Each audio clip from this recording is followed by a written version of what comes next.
Sampai menunggu taknya itu.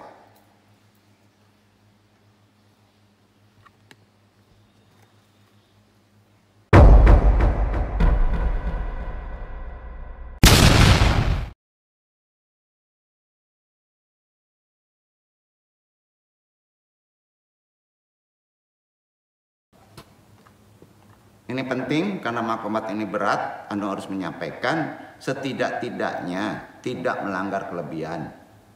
Kualitas manusia adalah ditentukan oleh berat atau ringannya ujian dan cobaan. Setuju? Setuju. Ya. Ini kan disebutkan di hadis syahih yang Anung sampaikan ada dasarnya. Ashadun nasi bala'an anbiya utummal amtalu fal amtalu yubtala rujulu ala hasabi dinihi fa in kana dinuhu salaban aistada balawuhu wa inna kana bini finnidihi rokotun abdulia ala hasabi dinihi rawahu Tirmidzi wa Ibnu Majah. Manusia yang paling dahsyat cobaannya adalah para nabi, anbiya. Paling dahsyat. Kemudian orang-orang di bawahnya, pewaris nabi. Seseorang itu diuji menurut ukuran agamanya. Makin tinggi mendalami agama, makin tinggi jadi ustadz. Hati-hati dengan wanita. Sedikit langsung ngotot. Nggak percaya? Ayo. Oh, nggak enak kuliah di UIN dong katanya. Nah, enggak, bukan begitu. Kita kan akan dimuliakan kalau tahan ujian. Dan jika agamanya lemah, maka ia diuji menurut agamanya. Hadis riwayat Tirmidzi Ibnu Majah. Cobaan yang dialami Nabi Yusuf dalam yang tadi dikisah disebutkan, itu baru sedikit untuk dijabarkan. Di Al-Quran diabadikan lagi. Lebih berat daripada cobaan yang diberikan kepada saudara-saudaranya yang Mesir. Karena agamanya lemah. Ya. Cobaan tanpa ada pilihan dari Nabi Yusuf alaihissalam. Sedikit saja dia tidak dipilih sama Tuhan. Tergelincir. Maka karena dia lulus, langsung jadi nabi. Solusinya sabar, kan gitu, diilmui.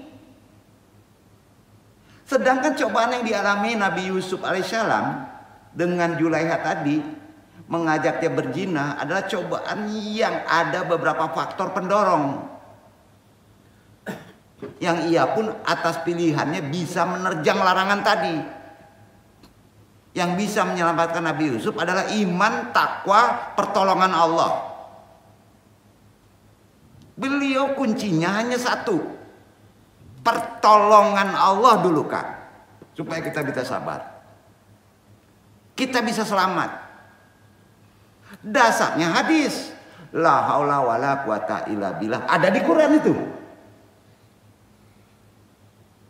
Ibnu Mas'ud radhiyallahu anhu berkata, kalau antum semuanya diuji dengan masalah ini, kata Ibnu Mas'ud, Sahih ini, ya, Muslim bernomor 1725. La haula an masyatillahi illa bi ismatihi wala quwata ala ta'atihi illa bi maunatihi. Tidak ada daya untuk bisa menghindarkan diri dari maksiat selain dengan perlindungan dari Allah. Tidak ada kekuatan untuk melaksanakan ketaatan selain dengan pertolongan Allah. Enggak sembarangan aja bro. Untuk minta rezeki doanya juga harus minta pertolongan Allah. Untuk maksiat juga harus minta pertolongan Allah dulu. Betul kan? Nah. Dahsyat sekali godaan sekarang itu. Kaitannya udah tahu. Wanita, kalau kita yang berada di posisi Nabi Yusuf, gimana? Ayo, digoda kayak gitu. Nah, kalau kita dalam keadaan posisi Nabi Yakub, apalagi posisi Nabi Ibrahim, udahlah diri kita bisa koreksi. Kuat atau enggak?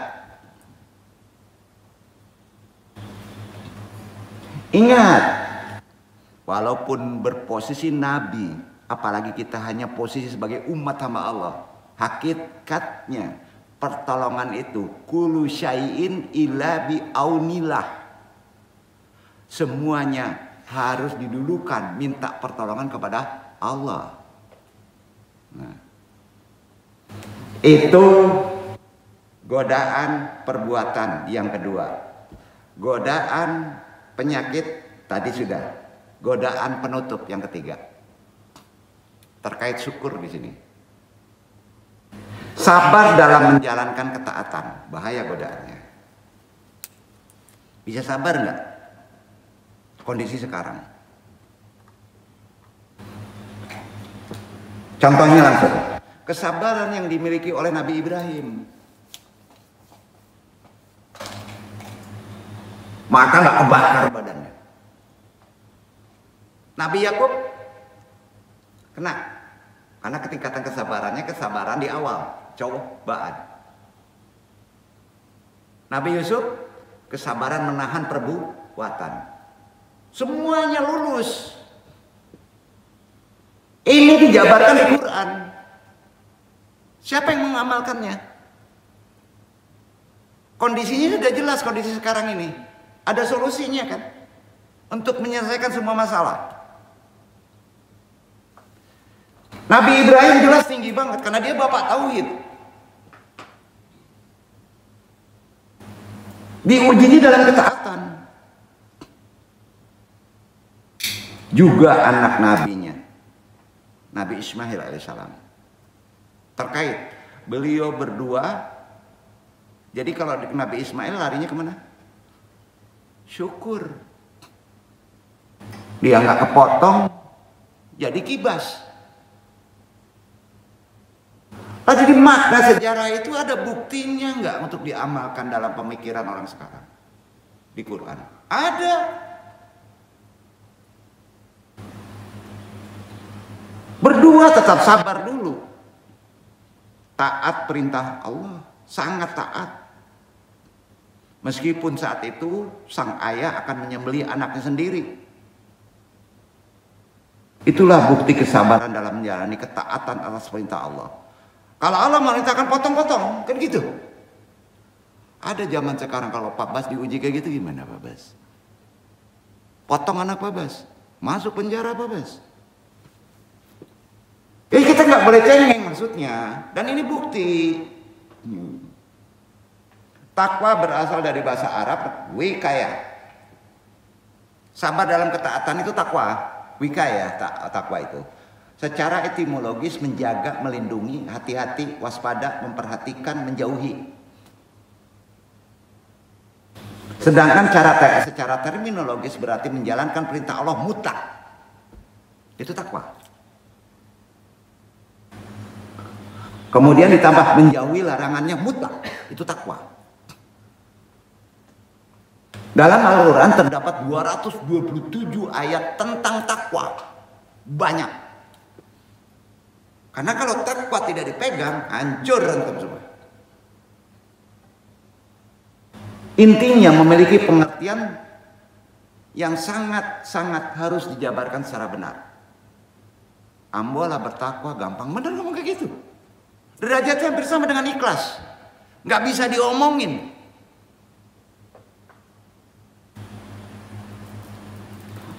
Umar bin Abdul Aziz menjelaskan pengertian takwa sebagai berikut. Terkait makomat Ibrahim dalam konsep sabar.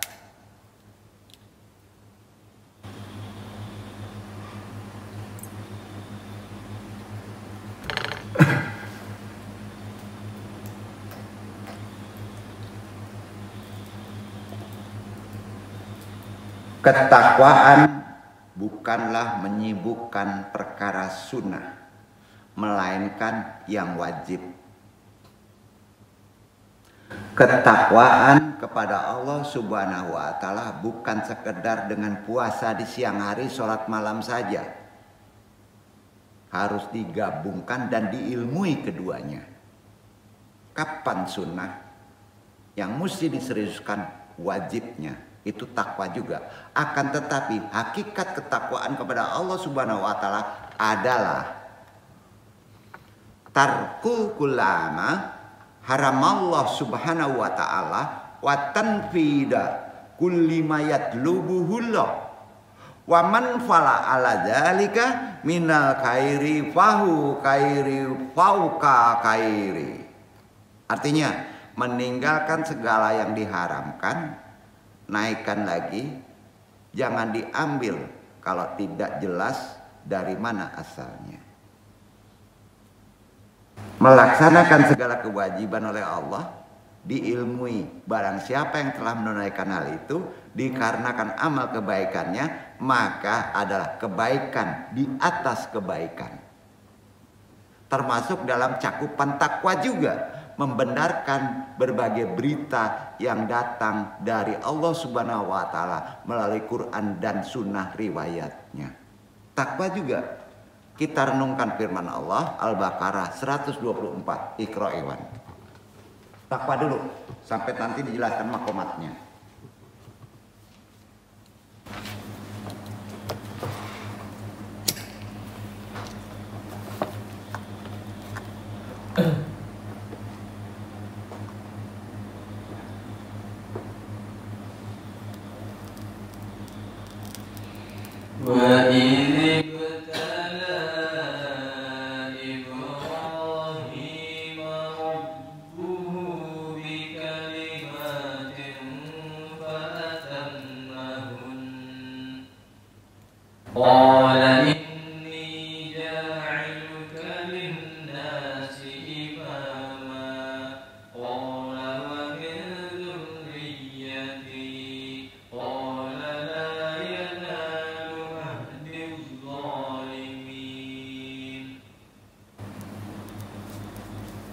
Dan ingatlah ketika Ibrahim diuji Tuhannya dengan beberapa kalimat perintah dan larangan. Lalu Ibrahim menunaikannya. Allah berfirman, sesungguhnya aku akan menjadikanmu imam bagi seluruh manusia. Ibrahim berkata, dan saya mohon juga dari keturunanku. Allah berfirman, janjiku ini tidak menghina orang-orang yang zalim. Sampai tugas sebagai kepala rumah tangga imam, ayah kepada anaknya apa? Takwa, doanya ketakwa. Tugas ibu mendidiknya. Duduk. Duduk. Sering nggak ngedoain anak supaya bertakwa? Bahasanya ada di Quran. Dengan syarat kita juga harus bertakwa.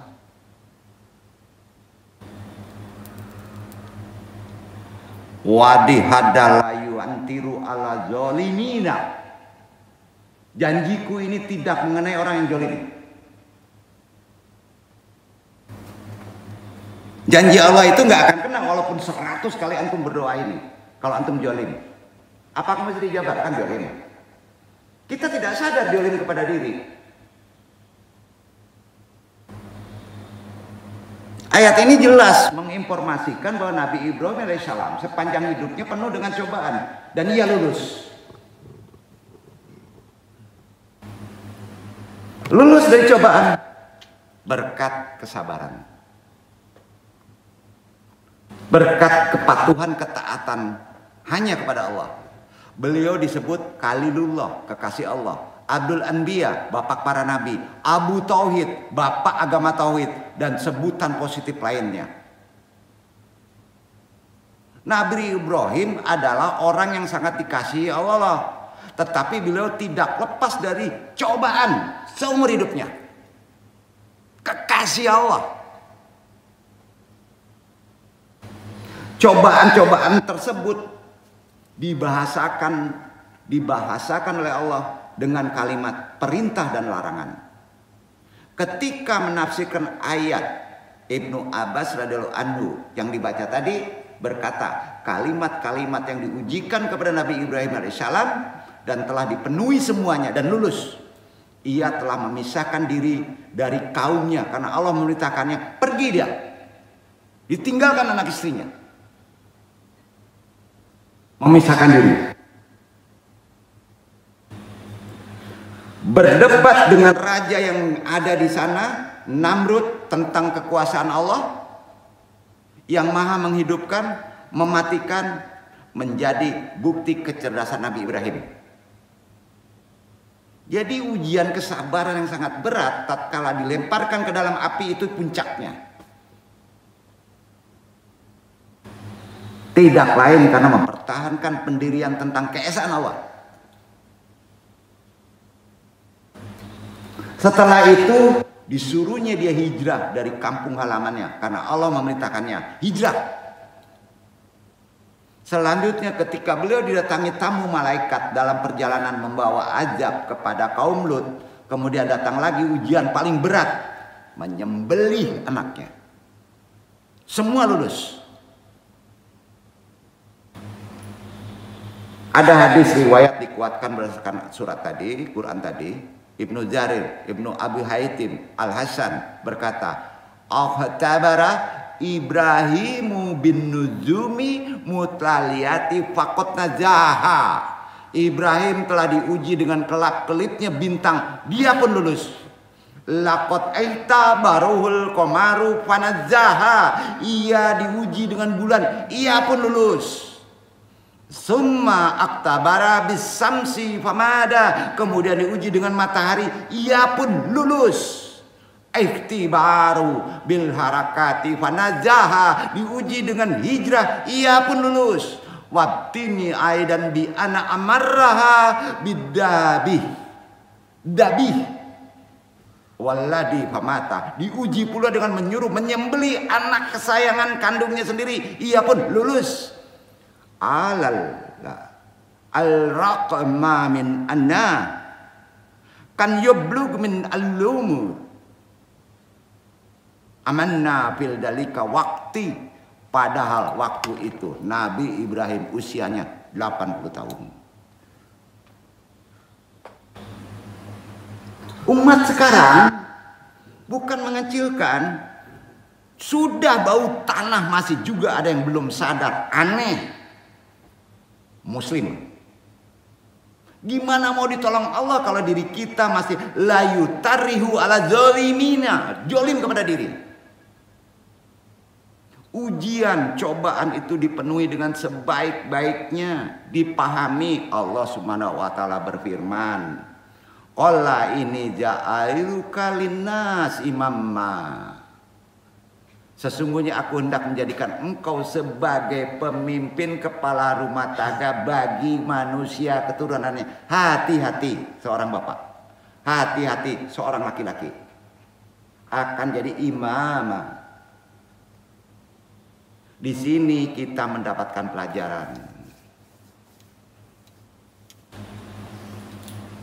Kepemimpinan kepala rumah tangga, khalifah kecil, seorang bapak akan diberikan kemuliaan setelah lulus dari berbagai ujian. Kalau kita dapat memahaminya, bertahan dengan sabar, dengan sebaik-baiknya. Makanya semuanya harus diilmui. Jangan merasa sok benar, sok bersih. Kalau kita bau tanah, sadar dulu dah. Kalau pengen lulus ujian, udah diterangkan di Al-Quran dengan jelas melalui riwayat kenabian untuk kita jadi contoh, dan itu diyakini benar, nggak mungkin salah, demi Allah. Yang duduk juga ngeri-ngeri sedap. Setelah keimaman diberikan kepada Nabi Ibrahim, beliau minta agar kepemimpinan itu diberikan kepada anak cucunya. Jangan egois. Doakan, ada di Quran, dan saya mohon juga untuk keturunanku. Betul kan? Itu doanya Nabi Ibrahim.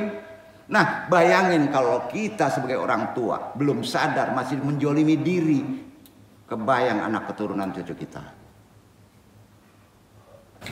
Islam nggak ngajari hukum karma, pahami juriyat. Nggak ada istilah putus juriyat. Nggak ada keturunan itu dikaji, ngaco namanya kalau nggak ada turunan.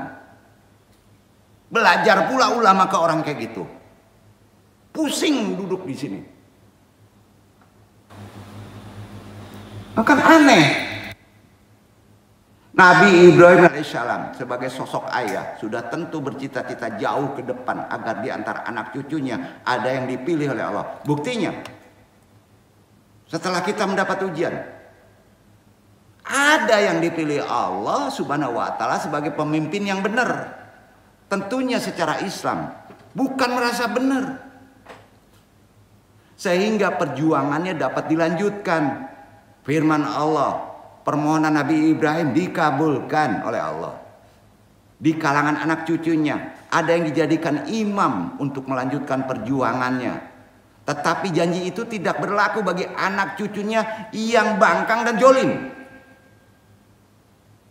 Karena ketinggian makomat sabar dan syukur dalam ajaran agama Islam bukan didapat karena juriyat keturunan.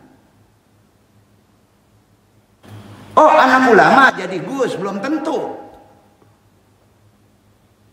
Ketinggian agama, derajat makomat diperoleh oleh orang yang sanggup menghadapi ujian. Sebagaimana Nabi Ibrahim diangkat sebagai imam setelah berhasil lulus memenuhi segala ujian. Keimamahan agama bukanlah kerajaan, bukan dinasti yang dapat diturunkan kepada anak cucu. Oleh karena itu keturunan Nabi Ibrahim yang jolim tidak dapat menjadi pemimpin agama. Ada keturunan Nabi Ibrahim yang jolim. Itulah yang kita lihat pada orang Yahudi. Yahudi keturunan Nabi Ibrahim. Dari putranya Ishak. Itu nongkrong di Palestina. Jolim aja kerjanya. Mayoritas mereka adalah orang-orang yang jolim. Mereka bukan menjadi pemimpin agama, tetapi justru merusak agama. Sementara itu keturunan beliau dari putranya Nabi Ismail alaihissalam. Yang syukurnya sangat kuat. Diangkat oleh Allah. Sebagai pemimpin seluruh umat manusia. Yang paling tinggi. Muhammad sallallahu alaihi wasallam. Ditetapkan oleh Allah. Penghulu para nabi. Pemimpin bagi seluruh umat. Rahmatan lil alamin. Hati-hati kita sebagai orang tua. Bukan ada hukum karma. Juriyat, doakan anak kita. Ada hak Allah menentukan takdir menjadi orang baik. Kalau dia jolim sendirinya, biarkan saja. Apakah kita mau jadi Israel keturunan kita? Apakah kita mau jadi keturunan Nabi Muhammad? Kuncinya ada di kita.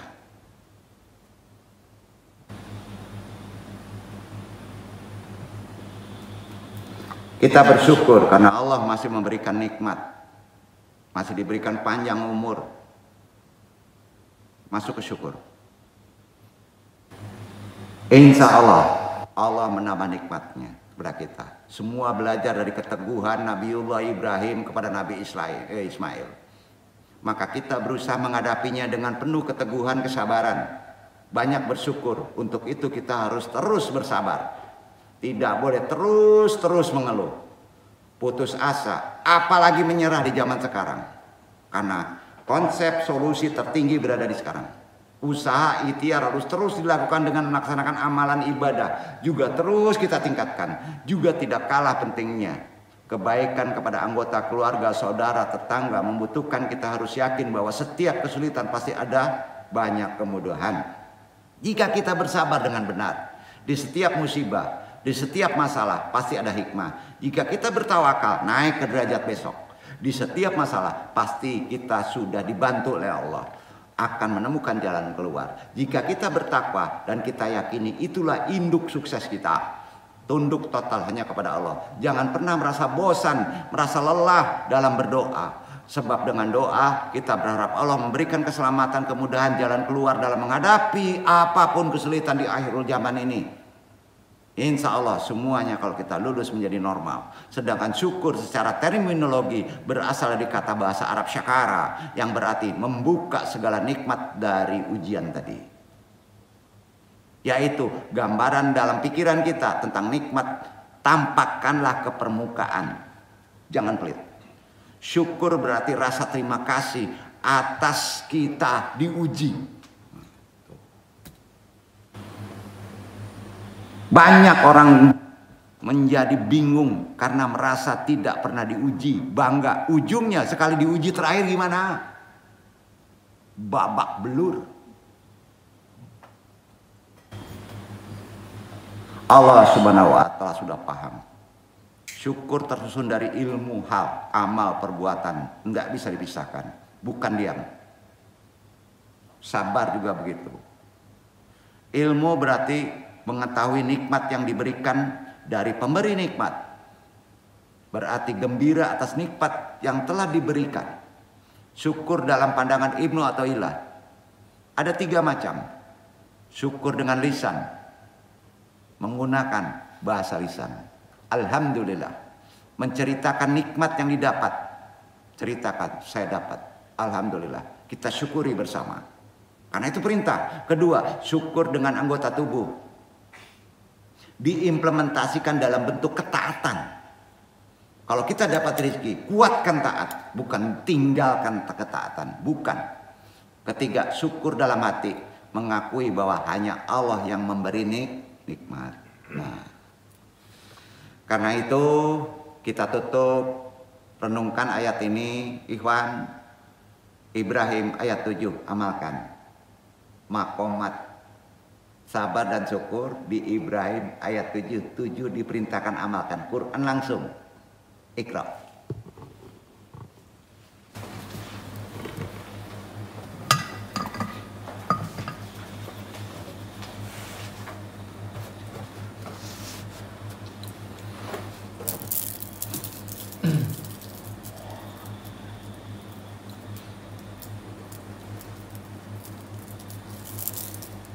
وَإِذْ تَأَذَّنَ رَبُّكُمْ لَئِنْ شَكَرْتُمْ لَأَزِيدَنَّكُمْ وَلَئِنْ كَفَرْتُمْ إِنَّ عَذَابِي لَشَدِيدٌ.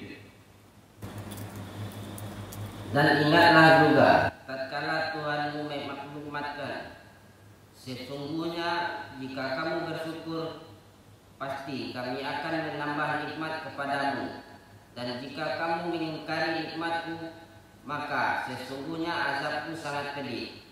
Sampai tegas, jelas. Jangan sembunyikan kalau antum diberi kenikmatan syukur. Dan syukur nggak bisa lepas dengan kesabaran. Semuanya udah jelas, solusi yang mesti kita atasi dalam kehidupan. Contohnya ada. Sampai? Mudah-mudahan bermanfaat. Di makom sabar dan syukur ini kita lanjutkan penyerahan semua ini kepada makomat di atasnya, tawakal. Setelah tawakal, Allah meridhoi seluruh kehidupan. Insya Allah antum menjadi wali. Memohon kepada Allah karena kita hakikatnya wali.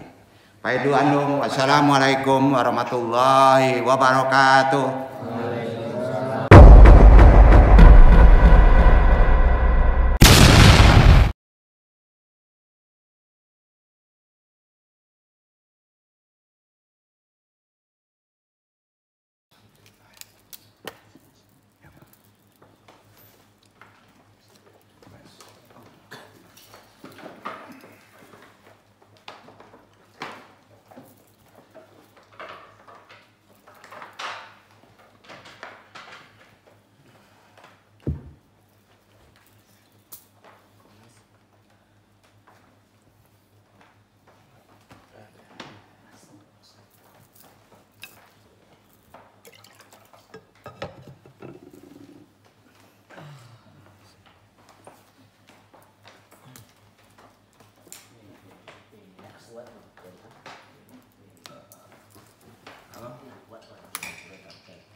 Kemana Niko? Hah? Niko? Tidur mungkin, karena semalam dia tidak tidur. Oh tidur dia? Tidur mungkin. Pulang sih Iqbal tadi? Pulang.